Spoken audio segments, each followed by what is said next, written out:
नागपूर महानगरपालिकेच्या तर्फे महानगरपालिकेचा जो सफाई कर्मचारी आहे त्याच्यासाठी सर्वात पहिल्यांदा घरकुलांची व्यवस्था, त्यांच्या स्वतःच्या घराची व्यवस्था करण्याचं काम महानगरपालिकेने हाती घेतलं आहे। येत्या 12 तारखेला त्या घरकुलाच्या स्कीमचं भूमिपूजन आहे। माननीय मुख्यमंत्री देवेंद्रजी, माननीय गडकरी साहेब, माननीय बावनकुळे साहेब हे सगळे त्या ठिकाणी त्या भूमिपूजनाला असणार आहे। आणि पालिकेचा स्वच्छता कर्मचारी हा महानगरपालिकेचा अतिशय महत्त्वाचा कर्मचारी आहे। महानगरपालिकेचा तो दूतच आहे, त्यामुळे त्याची चिंता करणं हे देखील महानगरपालिकेचं काम आहे। या अर्थाने हा मानस ठेवून ही स्कीम त्यांच्यासाठी करायला घेतलेली आहे। जो कर्मचारी असेल त्या प्रत्येकाला या ठिकाणी घरकुल मिळावं हा त्याच्या मागचा उद्देश आहे। आणि म्हणून मग ही नाराच्या त्या नवीन भागामध्ये, कामठीच्या भागामध्ये, उप्पलवाडीच्या भागामध्ये ही स्कीम 12 तारखेला याचं काम सुरू करायचं असं ठरवलेलं आहे।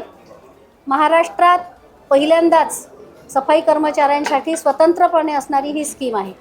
त्याकरता महानगरपालिकेचे सर्व कर्मचारी आणि संपूर्ण महानगरपालिका माननीय मुख्यमंत्र्यांचे, माननीय गडकरी साहेबांचे, माननीय बावनकुळे साहेबांचे आभार मानत आहे। त्या वसाहतीचं नाव महर्षी सुदर्शन वाल्मिकी वसाहत असं नाव आहे। माननीय उपमहापौर यांनी सुद्धा यासाठी अनेकदा माननीय मुख्यमंत्र्यांची भेट घेऊन अनेक प्रयत्न केलेले आहे।